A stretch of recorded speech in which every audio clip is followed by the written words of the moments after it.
สบายดีตอนนี้ทีมงานหมอลำเนาะกำลังสีลงเอาถ่ายลงบ่โอ้ปฏิยอนเอาทีมงานหมอลำกำลังสีลงแกงหวานทางที่หน่อยเนาะนี่โซเฟอร์เพื่อมันทานพรไส้ชาบักดี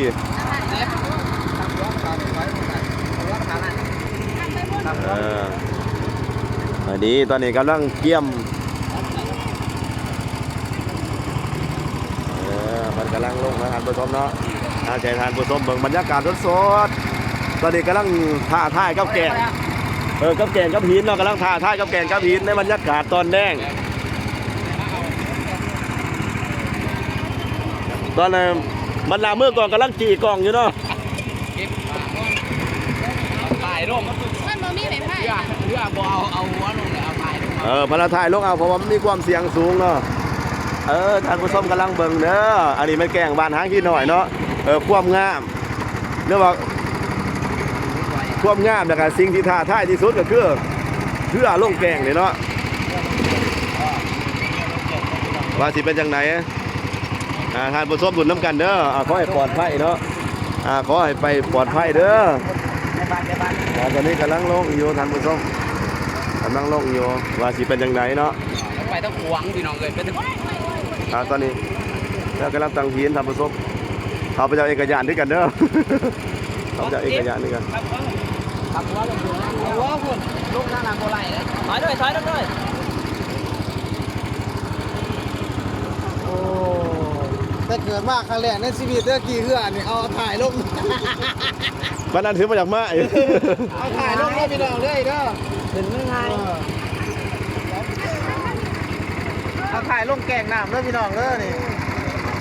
ไล่เข้าไปเดี๋ยวนี้ไวแล้วบัดนี้ไวแล้วบัดนี้เพิ่นกำลังอวยหัวเนาะกำลังสิอวยหัวลงเด้อท่านผู้ชมเด้อ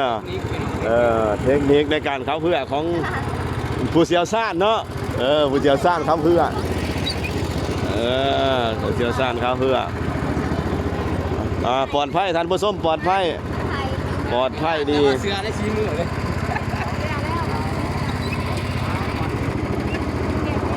โอ้ท่าแห้งเนาะท่าแห้งสุดยอดนี่ท่านผู้ชมตอนนี้กำลังลงแกงยังบ่ทันเบิดเถื่อหรอกแกงหันหลายอยู่เจ้าแกงน้อยเนาะ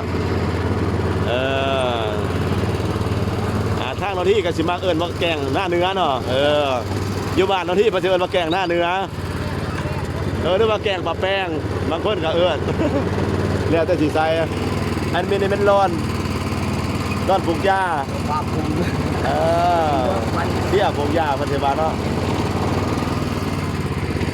กบไข่กบคุมโอ้ยธรรมศาสตร์งามแง่ท่านผู้ชมผู้ใดกินทอดบ้านนี่ครับเบิ่งภาพนี่ได้เด้อเบิ่งวิดีโอนี่เนาะงามท่านผู้ชมงามหลายธรรมศาสตร์งามแดงธรรมศาสตร์4,000 ดอนธรรมศาสตร์4,000 ดอนธรรมศาสตร์4,000 ดอนขอขอบใจเนาะจ่ายแกะแล้ว